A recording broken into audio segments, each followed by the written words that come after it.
आपको मैं लास्ट में एक बार मिलूँगा, मतलब ये वीडियो कंप्लीट करने के बाद। अगर बीच में कुछ इश्यूज़ रहेंगे, आपकी कोई चैलेंजेस है तो आप चैट के अंदर रख लीजिए, ठीक है? आज का जो हमारा टॉपिक है वो प्राइवेटाइजेशन के ऊपर है। और आप देखें, इंडिया के अंदर प्राइवेटाइजेशन का जो कंसेप्ट हुआ वो 1990s में हुआ, जब लिबरलाइजेशन, प्राइवेटाइजेशन और ग्लोबलाइजेशन, ये तीन फिनोमेना इंडिया में आए। ये जिस टाइम आए उस टाइम आपके मनमोहन सिंह जी आपके फाइनेंस मिनिस्टर थे, और ये पीवी नरसिम्हा राव के टाइम पे उनकी लीडरशिप, यानी उस टाइम पे प्राइम मिनिस्टर हमारे पीवी नरसिम्हा राव थे।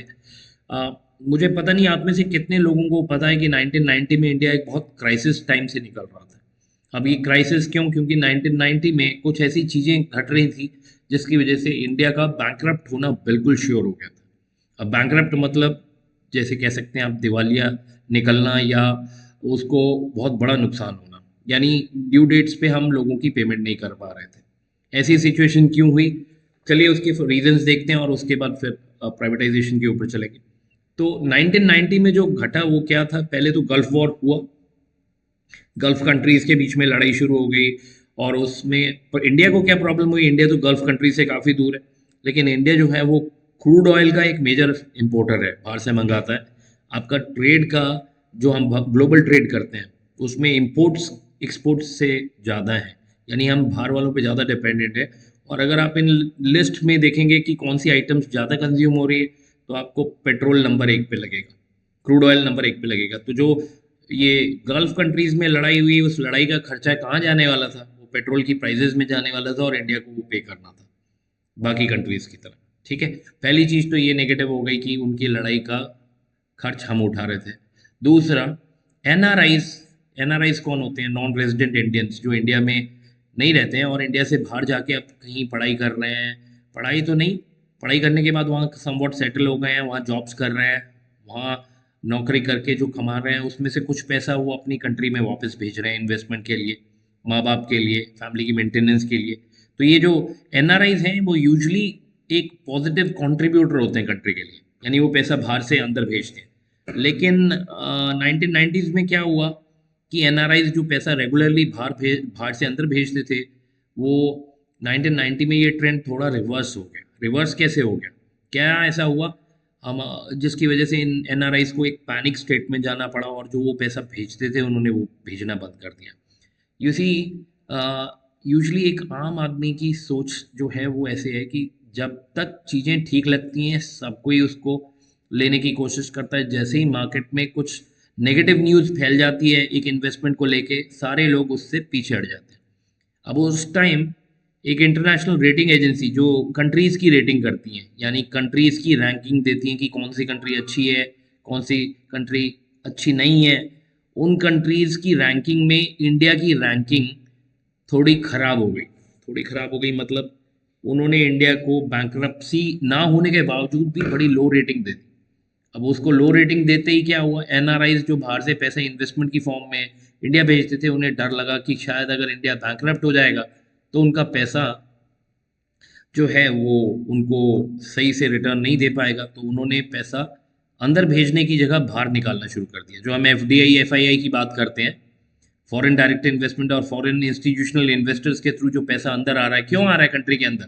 क्योंकि कंट्री के अंदर पोटेंशियल है, स्कोप है, आपको यहाँ पे ग्रोथ मिलेगी, आपके पैसे को डबल करने में आसानी होगी, इसलिए लोग इन्वेस्टर पैसा लगा रहे हैं और वो इंडिया में आ रहा है। लेकिन अगर आप सोचें कि इंडिया के अंदर कुछ ऐसी सिचुएशन घटे जिससे चीज़ें घूम गई हैं, जैसे कोविड हो गया जिसकी वजह से सारी मार्केट शट डाउन हो गई, या आप कहिए कि यहाँ पे पॉलिटिकल अनस्टेबिलिटी हो जाए कि अभी बीजेपी है, उसके बाद कांग्रेस आ जाए, फिर 3-4 महीने के बाद आम आदमी पार्टी आ जाए, फिर उसको हटा के फिर बीजेपी आ जाए, अगर इस टाइप से डिस्टर्बेंस रहेगी तो कोई भी इन्वेस्टर कंट्री के अंदर नहीं आना चाहेगा।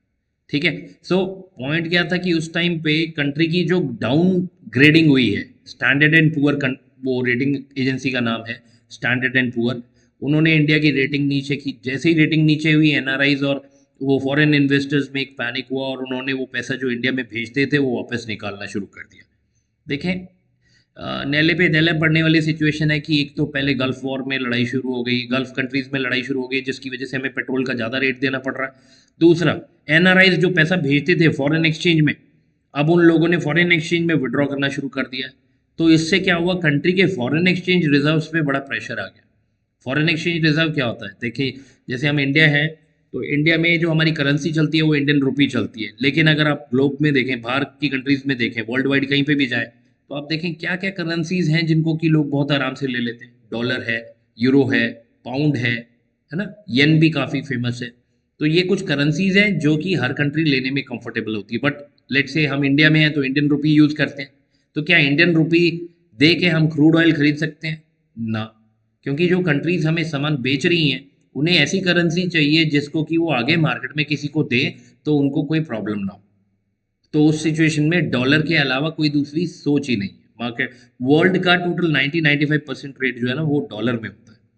तो इसलिए डॉलर की सुप्रीम इम्पोर्टेंस देखते हुए हमें डॉलर में ही पे करना पड़ेगा वापस, चाहे वो ट्रेड के लिए कर रहा है चाहे वो एनआरआईज को कर रहा है। तो उस सिचुएशन में हुआ क्या कि जो डॉलर के रिजर्व्स हमारे पास पड़े हुए थे, फॉरेक्स रिजर्व जो हमारे पास पड़े हुए थे, वो उतने सफिशिएंट नहीं थे कि इस टाइप की एक पैनिक सिचुएशन को डील कर सके। और उस वजह से हम लोगों की स्टेट ऐसी हो गई कि हम बस एक हफ्ते के फॉरेन एक्सचेंज रिजर्व्स के साथ बैठे थे। तो इंडिया की जो उस टाइम पे पॉलिटिकल एस्टेब्लिशमेंट थी, उन्होंने International Monetary Fund, World Bank, इन सब पे रिक्वेस्ट की, उनसे मदद मांगी, लेकिन कहीं से कोई मदद नहीं आई। अब उन लोगों का, और उसके अलावा काफ़ी कंट्रीज़ और जो हमारी बहुत अच्छी क्लोज कंट्रीज़ हैं, जैसे हम ये यूनाइटेड किंगडम को अपना बहुत अच्छा क्लोज अलाय मानते हैं शुरू से, क्योंकि वो यहाँ पे 200 साल रूल करके गए हैं। तो ये इंडिया जो है वो स्टार्टिंग में उन्हीं के नक्शे कदम पे चली। तो आज इसलिए देखें, हम कॉमनवेल्थ मेंबर कंट्रीज के भी मेंबर हैं, तो कहीं ना कहीं यूएस ये अपना हम यूनाइटेड किंगडम की बात कर रहे हैं। फिर जापान से इंडिया के बहुत अच्छे रिलेशंस थे, तो इन्होंने हर कंट्री में जहाँ पे इनके अच्छे रिलेशंस थे वहाँ से फंडिंग मांगने की कोशिश की। बट दूसरी कंट्रीज भी उसी तरह पैनिक में गई, क्योंकि वो भी रेटिंग एजेंसीज की रेटिंग देख रही थी। तो इसलिए किसी भी कंट्री ने इंडिया को मदद करने से साफ मना कर दिया। लेकिन उस सिचुएशन में हमारे पास क्या ऑप्शन था? हमें अपना गोल्ड देना पड़ा। जो फिजिकल गोल्ड हम जमा करते हैं, गवर्नमेंट के पास काफ़ी गोल्ड होता है रिजर्व की फॉर्म में, क्योंकि ये करेंसी नोट्स इशू करने के टाइम पे आपको गोल्ड रखना चाहिए अपने पास। ये क्राइटेरिया नोट्स पब्लिश प्रिंट करने का। तो उस टाइम पे करीब करीब 40 से 52 टन, टन मीन्स एक टन में आपके 1000 किलो होता है। तो 52 टन मतलब 52,000 केजीज गोल्ड हमारा जापान और यूनाइटेड किंगडम में एज अ सिक्योरिटी गया। कि वो ऐसे तो लोन नहीं देना चाह रहे थे, लेकिन अगर उनसे पैसा चाहिए तो उनको कोई सिक्योरिटी देनी पड़ेगी। तो हमने उनको गोल्ड दिया और उसके बदले में उन्होंने हमारे जो ये हमें फॉरेन एक्सचेंज रिजर्व्स दिए, जिससे हम थोड़ा सा अपने मार्केट को स्टेबल कर सकें। और देखें, ये पैसा बहुत दिन नहीं चलना था। इंडिया एक बहुत बड़ी कंट्री है, और इवन दो आपने 52 टन गोल्ड उनको दिया है, उसके बावजूद भी आपको बहुत कुछ, बहुत देर तक आप इससे मदद नहीं, फायदा नहीं ले सकते थे। आपको जल्दी से जल्दी कुछ तो अपने सिस्टम में, स्ट्रक्चर में चेंज लाना था, जिसकी वजह से शायद चीज़ें इंप्रूव होती, जो ऐसे नहीं हो सकती अपने से। तो उसकी वजह से हमने आईएमएफ और वर्ल्ड बैंक से जो हमने रिक्वेस्ट की, तो उन्होंने अपनी एक्सपर्ट टीम और उसकी एडवाइस जो हमें शेयर की, उसमें कुछ चीज़ें थी, जैसे आप अपनी मार्केट को लिबरलाइज करें, यानी प्राइवेट प्लेयर्स को आप एनकरेज करें, रूल्स रेगुलेशंस कम करें।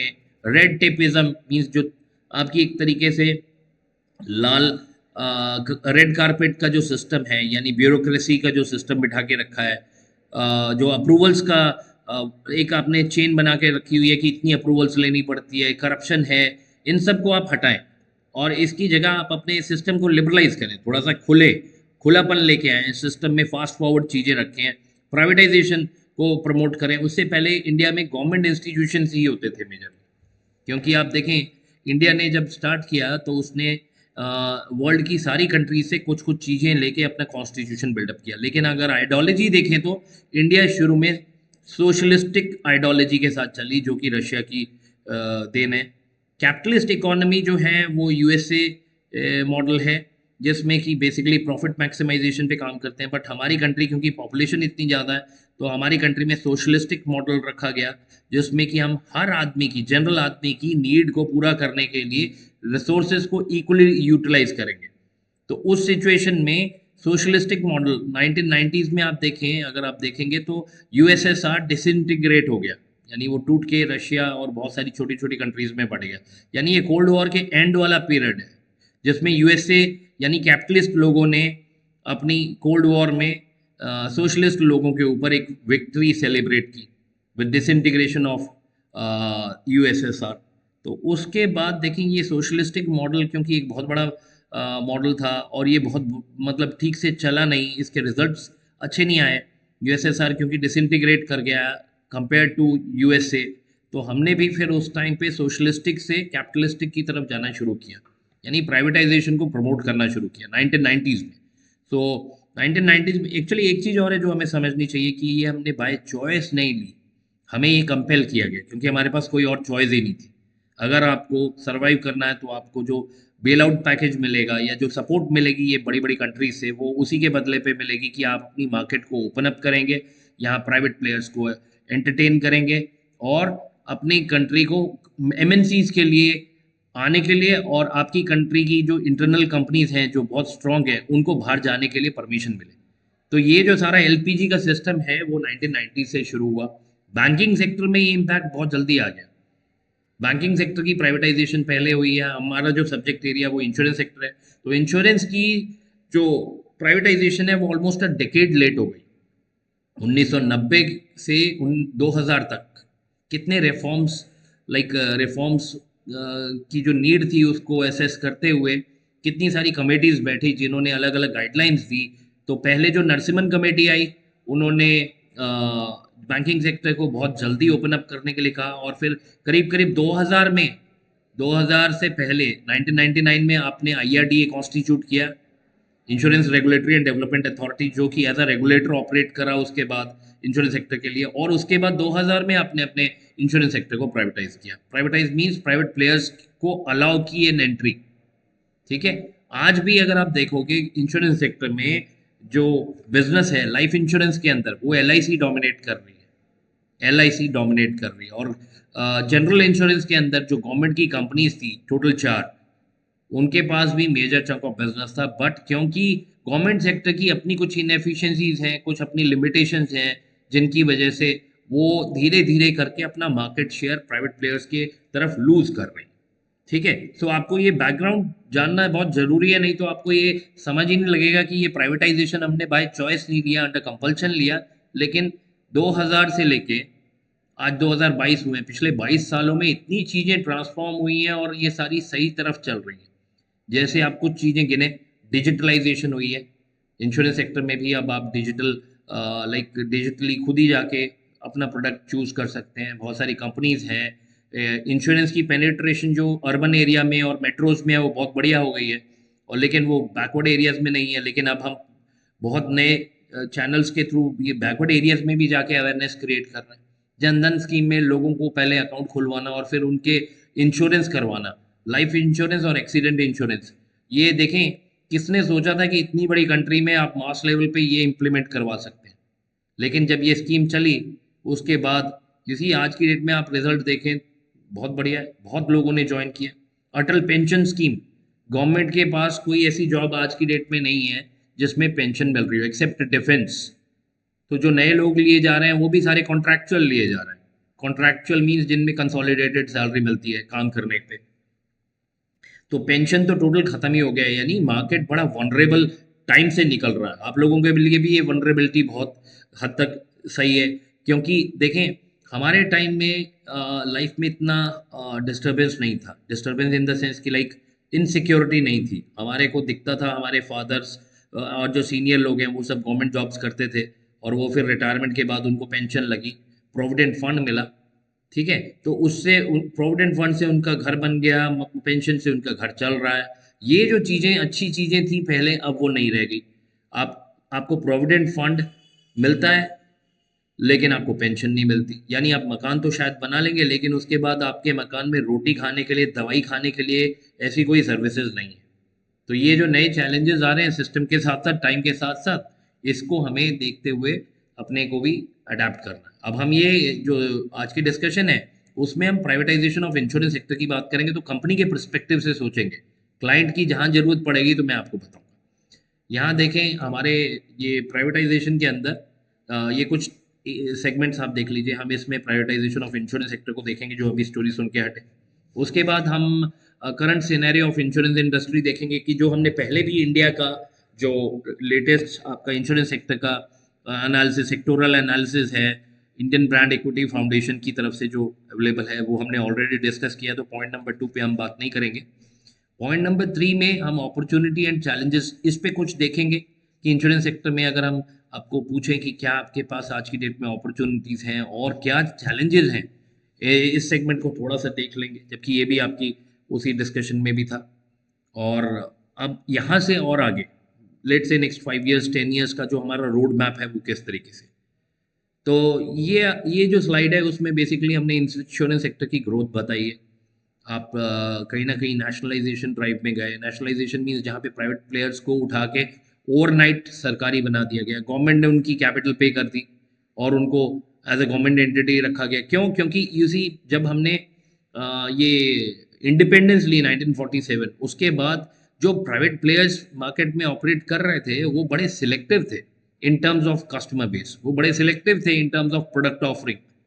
कुछ को मिलता था, कुछ को नहीं मिलता था, जो कि सही तरीका नहीं था। तो गवर्नमेंट ने इसीलिए बैंकिंग सेक्टर में भी नेशनलाइजेशन की और इंश्योरेंस सेक्टर में भी नेशनलाइजेशन की। इंश्योरेंस की नेशनलाइजेशन 1972 में हुई है, बैंकिंग की नेशनलाइजेशन 1964 और 1980 दो बार हुई है। ठीक है, इसमें गवर्नमेंट ऑफ इंडिया ने करीब 55 इंश्योरेंस कंपनीज को मर्ज कर दिया और अपने गवर्नमेंट स्टेक में लिया है ना। और उसमें GIC, general insurance corporation, GIC बनाया। और उसमें सेक्शन वगैरह भी मेंशन किया कि सेक्शन में बना है, ये इतनी डिटेल में नहीं, लेकिन स्टिल इसी गवर्नमेंट कंपनीज जो हैं उनका रोल क्या रहता है। ये जनरल इंश्योरेंस की कंपनीज हमने और 4 लिखी: national insurance company, new India insurance company, oriental insurance company, United India insurance company.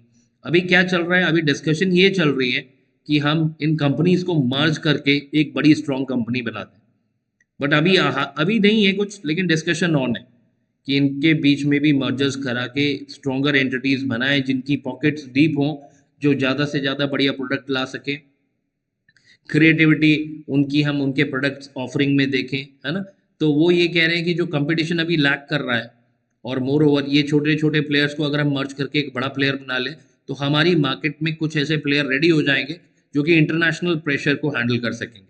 यानी जब भी कभी आप अपनी मार्केट को फुली ओपन अप कर देंगे, यानी जिसमें फॉरेन कंपनीज को इंडिया में आने के लिए और इंडिया से जाने के लिए कोई गवर्नमेंट की किसी तरीके की कोई परमिशन नहीं लेनी है, तो उस सिचुएशन में आप सोचें, अभी तो ऐसा नहीं है। अभी आने से पहले आपको अप्रूवल्स लेने पड़ते हैं, लाइसेंस ग्रांट होते हैं, है ना। रेगुलेटर्स से इंश्योर करवाना पड़ता है कि आपका सारा in line to market expectation है।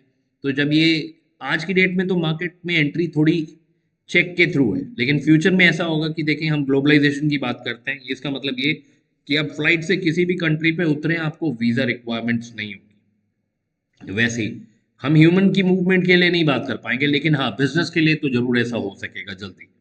जैसे आप कहीं पे भी जाएं, अब ये कुछ एक कंट्रीज हैं, जैसे सिंगापुर आप लीजिए, वहाँ पे आपको अगर कोई बिजनेस इनिशिएट करना है, आप लेट से यहाँ से सिंगापुर फ्लाइट में गए हैं, फ्लाइट में आप जैसे ही उतरते हैं आपने वहाँ पर्पस डिफाइन कर रखा है क्यों जा रहे हैं।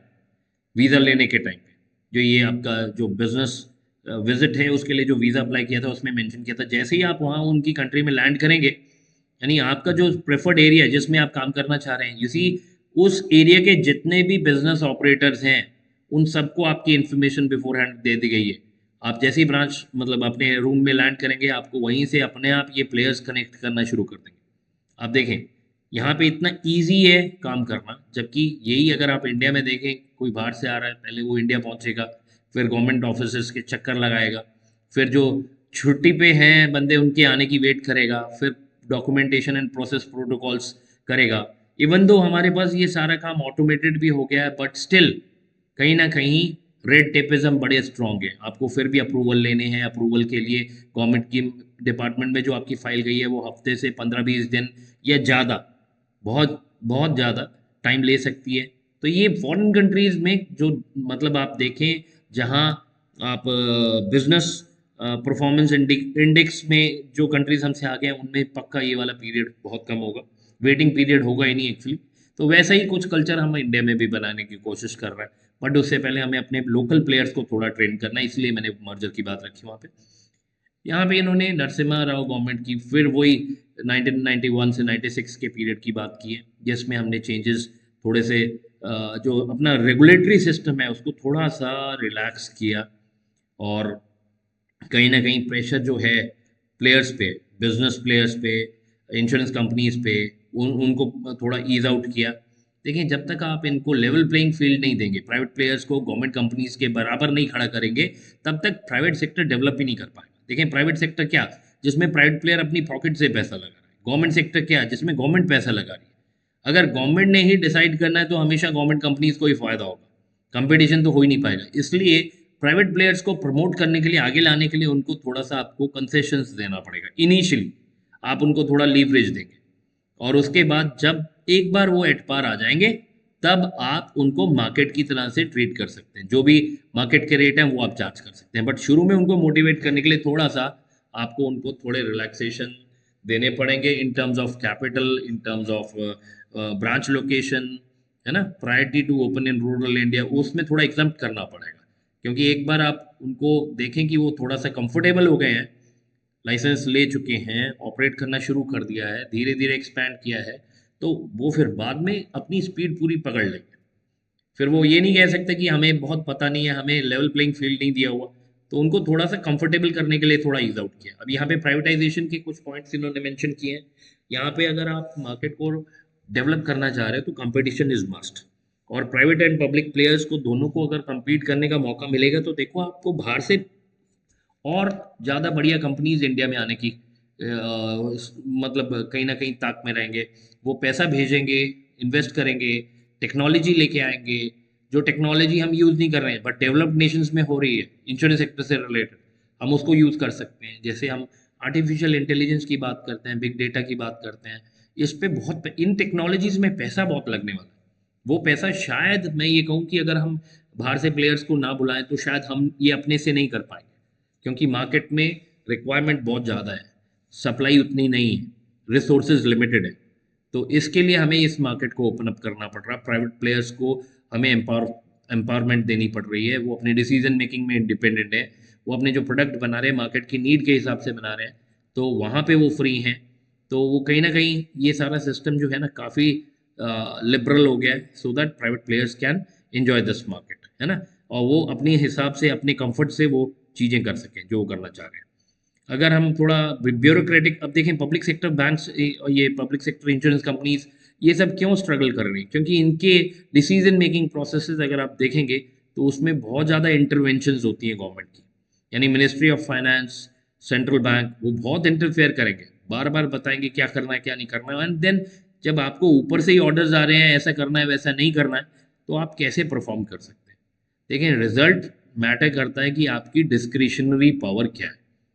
आपके इंस्टीट्यूशन में प्रॉफिट नहीं आ रहा बट प्राइवेट प्लेयर्स में प्रॉफिट आ रहा है। अगर आप देखें तो जो मेन रीज़न है वो है सिस्टमैटिक फेलियर, कि आपके जो गवर्नमेंट सेटअप है उसमें डिसीजन मेकिंग बड़ा स्लो है, इम्प्लीमेंटेशन बहुत स्लो है, मोटिवेशन ऑफ स्टाफ नहीं है, कमिटमेंट नहीं है। क्यों? क्योंकि प्राइवेट सेक्टर में if you are doing something, वो आपको आपकी कमिटमेंट के लिए पे कर रहे हैं, कुछ आइडिया दे रहे हैं जिससे इंस्टीट्यूशन को फ़ायदा हो रहा है, तो वो आपको कुछ इंसेंटिव्स अलग से दे रहे हैं सैलरी के अलावा, जो कि गवर्नमेंट सेक्टर में शायद वायबल नहीं है। वहाँ पे तो सबकी सेम सैलरी है, ओवर द ईयर इंक्रीमेंट कितनी लगनी है वो भी बड़ी फिक्स्ड एंड वेल डिफाइंड है। परफॉर्मेंस लिंक्ड इंसेंटिव स्कीम खाली ऑन पेपर रखी गई है लेकिन उसको इम्प्लीमेंट करने का दम नहीं है।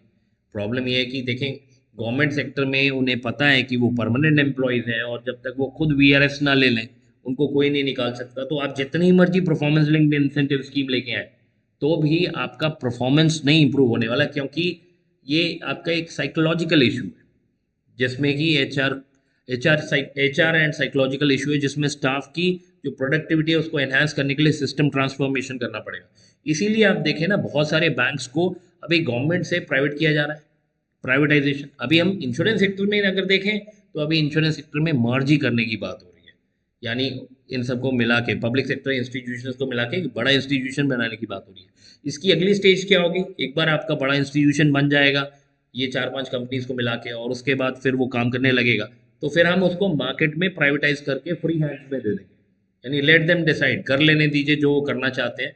बट देखें ये प्राइवेट सेक्टर में एक चीज़ आपको समझनी पड़ेगी, क्योंकि वो प्रॉफिट ड्रिवन है, उसको कुछ लिमिटेड पीपल रन कर रहे हैं, तो उनके गोल और सोसाइटल गोल डिफर कर सकते हैं इन लॉन्गर रन, और वो क्लैशेस हो सकते हैं। इसके लिए आपको, जैसे मोनोपोली रिस्ट्रिक्टिव ट्रेड प्रैक्टिसेस करके एक था लॉ, जिसमें ये इंश्योर किया जाता था कि कुछ प्लेयर ऐसे ना रह जाए मार्केट में जो कि मार्केट को डोमिनेट करें और फिर मोनोपोली करके एक्स्ट्रा प्राइस चार्ज करें। बट होना ये चाहिए कि कंपटीशन प्रमोट होना चाहिए। तो उसके लिए एमआरटीपी की तरह से अभी कंपटीशन कमीशन ऑफ इंडिया है, रूल रेगुलेशन फॉर्मुलेशन और पॉलिसी डेवलपमेंट के लिए आईआरडीए है अपनी एक्सपर्टाइज के साथ। तो आप जब भी कोई प्रोडक्ट या पॉलिसी मार्केट में लेके आते हैं तो आपको आईआरडीए से अप्रूवल लेना पड़ता है। तो आईआरडीए ये इंश्योर कर लेता है कि ये जो कस्टमर्स हैं उनके लिए ये पॉलिसीज एक्सप्लॉयटेटिव ना हो, एक्स्ट्रा चार्ज ना हो, है ना। और इसमें और क्या बेनिफिट्स हैं कि जैसे आप प्राइवेटाइजेशन अलाउ करते हैं, फॉरेन प्लेयर्स जब इंडिया में आने की बात कर रहे हैं, और इसमें देखें अगर आप 51% से ज़्यादा परमिशन दे रहे हैं तो उसमें आप इमेजिन करें कि अगर किसी भी कंपनी में 51% से ज़्यादा आपके पास ओनरशिप है तो आप मैनेजमेंट कंट्रोल कर रहे हैं, आप डिसीजन मेकिंग में डोमिनेट कर पाएंगे दूसरों को।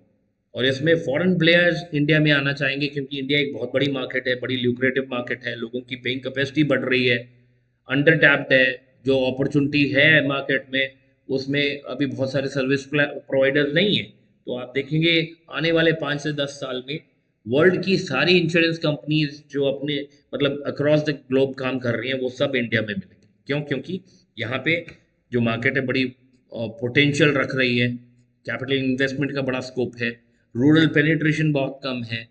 हाँ, इलिटरेसी की वजह से भी लोग थोड़ा सा प्रिकॉशनरी रह के ये नहीं कर रहे हैं। लेकिन अब जब हमने ये इनिशिएट कर दिया है तो आने वाले कुछ टाइम में ज़रूर ऐसा रहेगा कि ये लोगों की सोच और धारणा बदलेगी।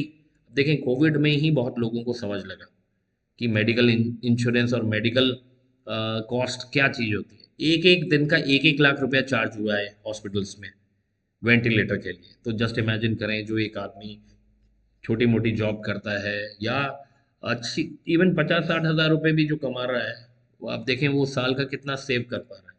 लेकिन कोविड के ड्यूरेशन में आपके एक ही दिन का खर्चा अगर 1 लाख रुपये है तो 5 से 6 दिन में, कोविड का यूजली क्वारंटाइन डे टाइम था करीब करीब 14 से 17 दिन। तो अब जो आदमी 10 दिन भी अगर कंपनी के पास कहीं किसी हॉस्पिटल में एडमिट रह जाता तो 10 लाख से ज़्यादा उसका बजट हो जा रहा है।